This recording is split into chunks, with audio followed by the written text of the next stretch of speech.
tuvimos un caso en el SJM de una persona que había sido perseguida por ser una persona trans de Venezuela. No voy a decir generalmente porque fue solo un caso que nos llegó, pero me refiero al tema de refugio en cuanto al tema de persecución, no persecución, sino más bien por el tema de la situación política que está viviendo sobre todo Venezuela. Él había sido perseguido por ser una persona trans, pero no sé si finalmente logró hacer el tema de refugio o desistió para poder hacer una visa normal. Yo creo que sobre todo la estigmatización que vive en general la comunidad LGBTIQ, porque todavía estamos en una sociedad muy conservadora, a la cual todavía siento que le cuesta reconocer a las personas en su diversidad sexual. Entonces yo creo que las violencias que se generan tanto desde su país de origen hasta el país de llegada son, en primer lugar, la estigmatización que tienen estas personas, la invisibilización de su situación, sea la que sea por su elección sexual. También, digamos, ya hay un tema, y es que hablando de las personas que vienen a ejercer el trabajo sexual, estas personas de alguna manera tienen algún grado de mayor vulneración. No conozco así como casos específicos, pero sí, digamos que en lo que escuchamos en el voz a voz, podemos decir que estas personas están igual más expuestas a cualquier tipo de vulneración, como lo están las mujeres también que ejercen trabajo sexual, peligro en la calle, etcétera.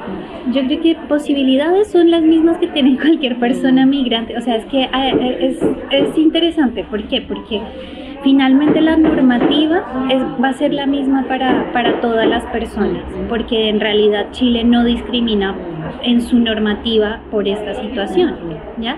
Pero el problema va a estar en la práctica. La práctica que puede sufrir cualquier persona migrante al querer acceder a un derecho desde un servicio público, sea el que sea. En la práctica, las personas migrantes pueden tener una barrera cuando una persona que la atiende no quiere prestarle el servicio o la información adecuada, ¿cierto? Esto va a pasar lo mismo con las personas LGBTIQ. Entonces, finalmente la barrera no es normativa, no es que exista una norma que diga no, a la persona en su diversidad sexual no se le va a atender o no va a tener el acceso al derecho. ¿Por qué no? Porque Chile de alguna manera también, pensando digamos a nivel de Sudamérica, yo considero que es un país que ha tenido, entre comillas, avances en el acceso a derechos, tiene unas normativas a nivel de discurso muy buenas para el acceso a derechos, pero finalmente en la práctica es lo que las barreras que hay. Y esas barreras van a depender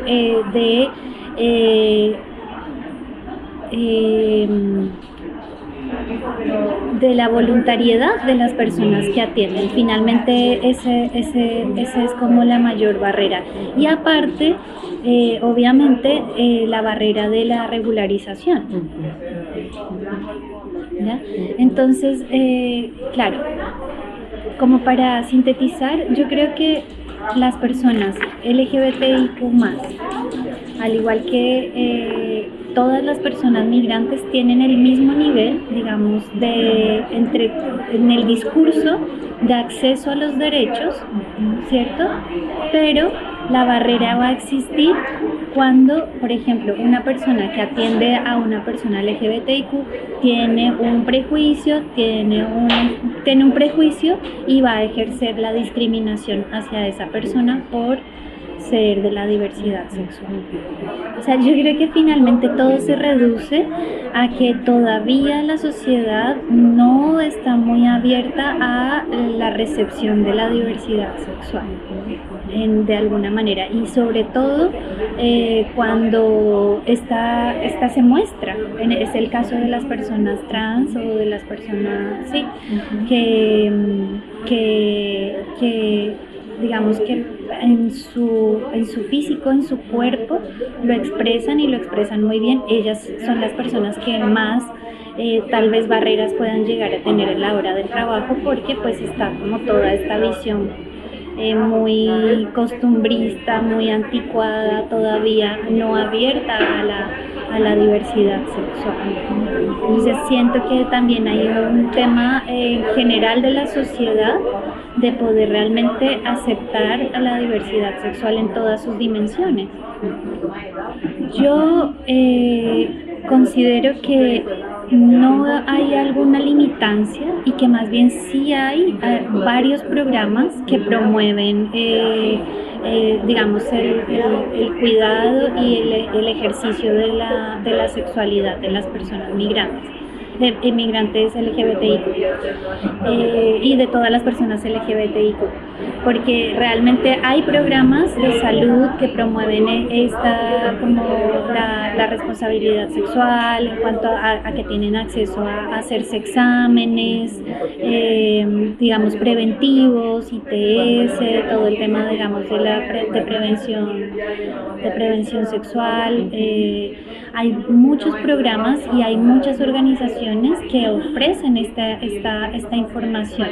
Entonces no es que no exista, hay posibilidades y hay programas para este ámbito. Entonces en ese sentido creo que no hay como una gran barrera, yo creo, en el sentido en el que, claro, hay una oferta y puede que la barrera esté en el desconocimiento de esa oferta, eso sí, pero finalmente, por ejemplo, es muy interesante que los SFAM tengan este programa de ¿cómo se llama? No me acuerdo en este momento cómo se llama, pero que las personas pueden hacerse los exámenes de sangre, el examen de ITS, y bueno, todo eso. Igual esto otra vez nos lleva a un tema educativo. Finalmente las personas tendrían que ir y acceder a esa posibilidad que existe, ¿no? Pues igual que en todos los casos, depende del acceso a la información también, ¿no? O sea, entendemos que de alguna manera, bueno, igual no, es raro porque, claro, si una persona tiene más dinero, podría ir a cualquier centro privado o a atender, digamos, sus necesidades en temas de salud, como lo desee. Pero el problema cuando hay personas que tienen escasos recursos es que muchas veces desconocen que pueden acceder a la salud por derecho, ¿cierto? Entonces es más un tema de desconocimiento. Y otra vez de que si lo conocen y logran acceder a ello, no exista la barrera de la estigmatización o de la arbitrariedad en el dar ese derecho, ¿no? Es que es tan íntimo, porque finalmente la barrera que decimos, que conversamos, es finalmente de estereotipos y prejuicios que tienen las personas que atienden desde los servicios de salud. Entonces puede que una persona que atienda sea totalmente open mind, ¿cierto? Antirracista y abierta completamente a la diversidad. Obviamente esa persona va a acoger a las personas y les va a poder dar un servicio adecuado, pero cuando una persona que está en la atención no tiene ese nivel, digamos, de interacción, pues bloquea todo porque ya está el prejuicio, está el estigma, está el rechazo, está la discriminación como tal. Entonces evidentemente no va a permitir y va a estar ejerciendo su poder como funcionario público para que esa persona no pueda acceder al servicio. Entonces va a depender mucho de cuál es la característica de quien atiende, si es racista, si va a ejercer su poder desde la discriminación al final. Entonces es muy difícil decirte que solamente porque hay personas afro es más difícil el acceso al servicio de salud. No, yo no te voy a decir eso, porque no es el caso que yo conozco, porque conozco personas en los servicios, en los distintos servicios, que sí prestan la atención, y como conozco otras personas que no lo hacen, y no es porque sean más afro o porque sean más indígenas o porque sean, no sé, tengan algún estereotipo, fenotipo específico. Pasa por cómo está construida la realidad de la persona que atiende y con la que tú te vas a relacionar. Y te lo digo porque yo, siendo colombiana, cuando me he ido a atender he tenido esas situaciones de discriminación en general, en algunos espacios. Entonces, no es por mi color, no, es por todo, por todo en general. Claro. Es como la recepción individual con quien te relacionas. Como te mencionaba, que creo que uno de los espacios donde más probabilidades de violencia, y hablamos de violencia como simbólica también, puede ser en el área del trabajo, finalmente, en el área de trabajo, porque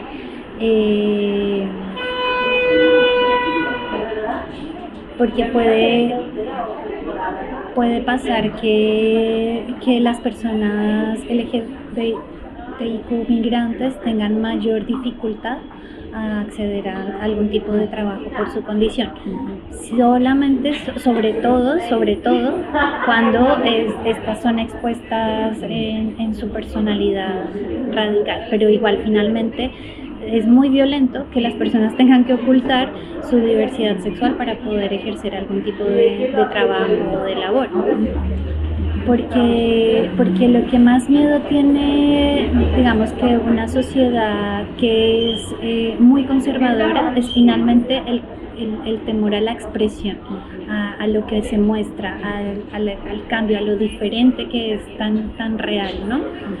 Y que se ve en el cuerpo de las personas LGBTI, o sea, en el cuerpo también de las trabajadoras trans que están en la calle y que son las que más, de alguna manera, expresan esa diversidad, esa diferencia ante una sociedad conservadora, y que finalmente son quienes están más vulneradas en ese sentido.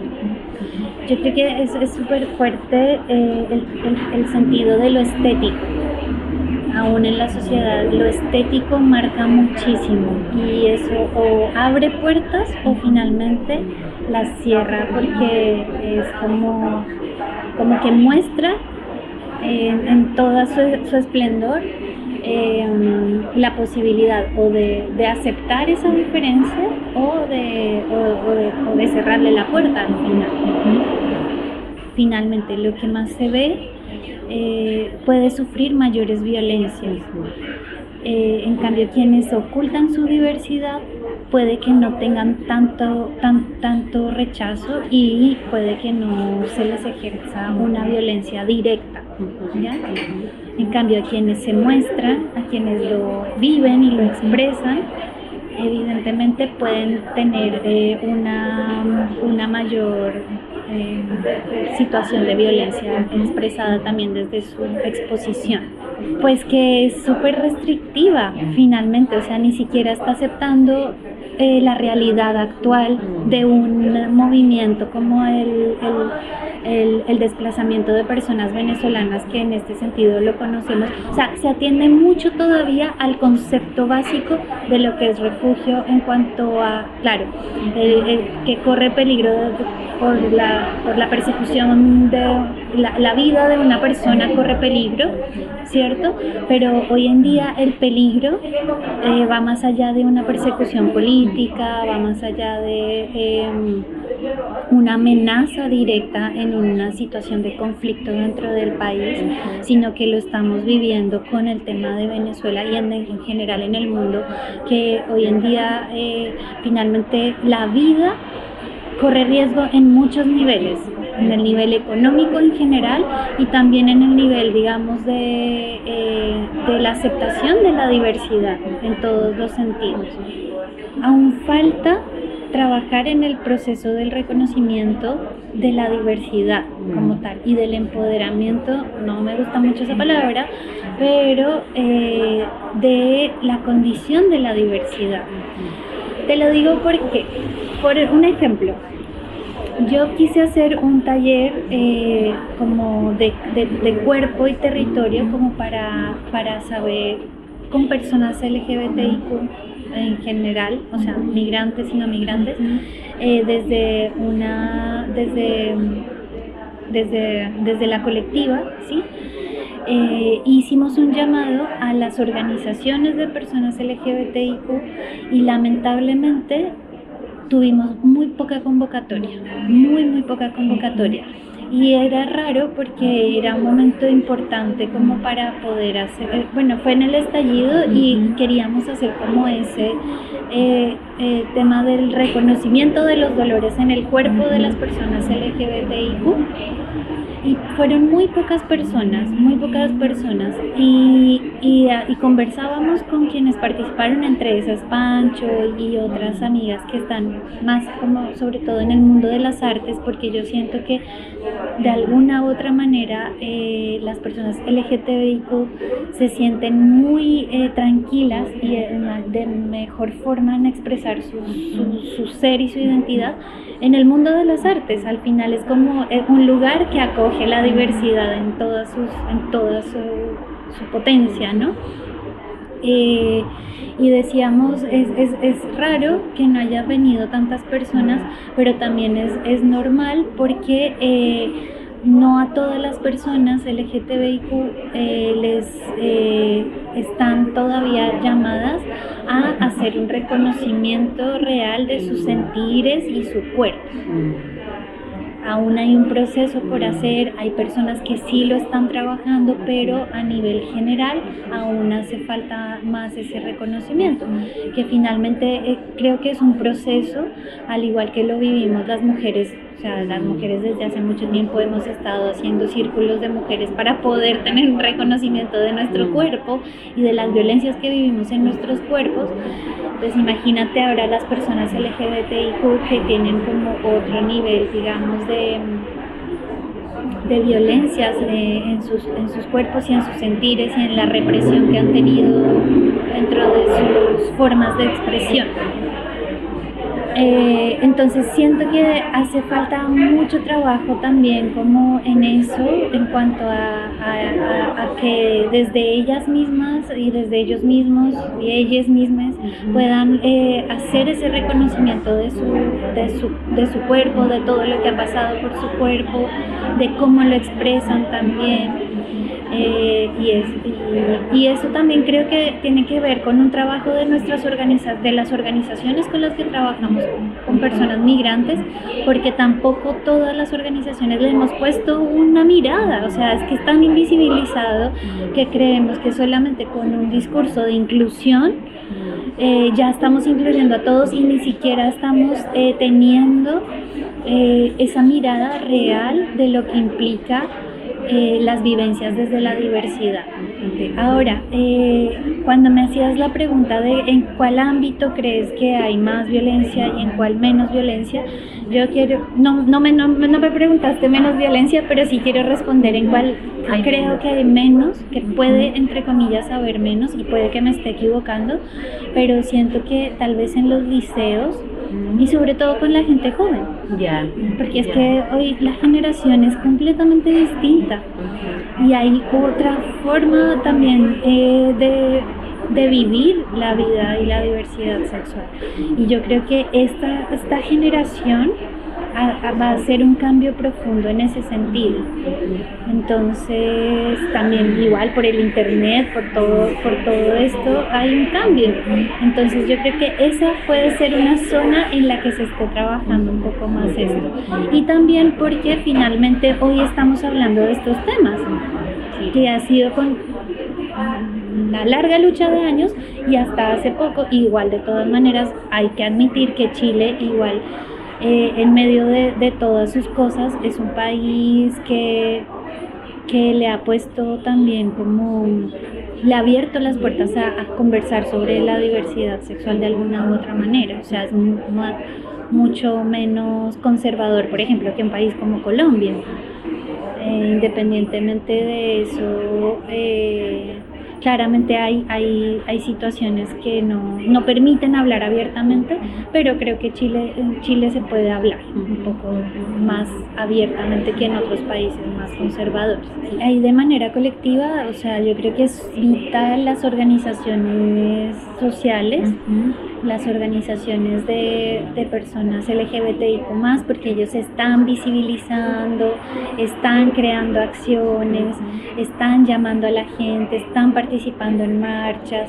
No estoy segura y si ellos, la verdad, que si tienen trabajo especial con personas migrantes, que las incluyan también, digamos, dentro de los procesos de LGBTIQ+ en general, pero sí sería muy interesante que tuvieran, por ejemplo, un comité, como lo ha tenido, por ejemplo, el movimiento feminista, que ya hay un comité de mujeres migrantes, que también se realizó hace muy poco tiempo.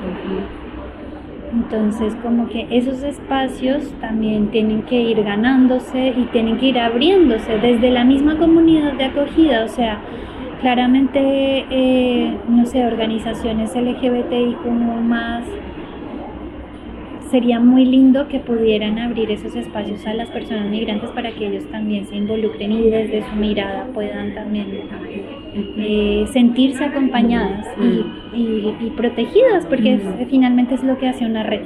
Yo creo que primero con la migración y después con la diversidad sexual, sí.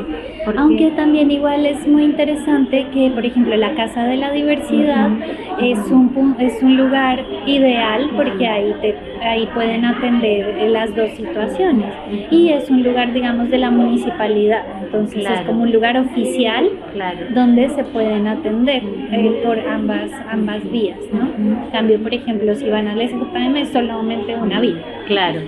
Es que todo influye, el nacionalismo, el clasismo, y ahí ya vendría como la otra patita, que sería ya entrar a este tema de la diversidad sexual. Igual, fíjate que yo creo que, bueno, voy a decir algo muy extraño, pero finalmente hablar de diversidad sexual también es hablar de una cuestión de deseo, ¿no? De sexualidad y de un tema que es tabú. El tema más tabú de todos. Entonces, finalmente ahí estamos entrando así como a la profundidad de los tabús y de la discriminación y de todo lo que no es aceptado. Entonces, es como la punta del iceberg, ¿no? O sea, primero en el iceberg de la discriminación, por este ejemplo, sería por tu nacionalidad, por tu clase, por tu religión y al fondo por tu sexualidad. Hay personas que, voy a decir algo que puede sonar feo, pero personas que igual van a querer experimentar en su sexualidad con una persona migrante, trabajadora sexual, trans trabajadora sexual en la calle, y solamente por ese deseo sexual van a estar con esa persona, pero la van a discriminar por todo lo demás. Entonces ahí es súper fuerte eso.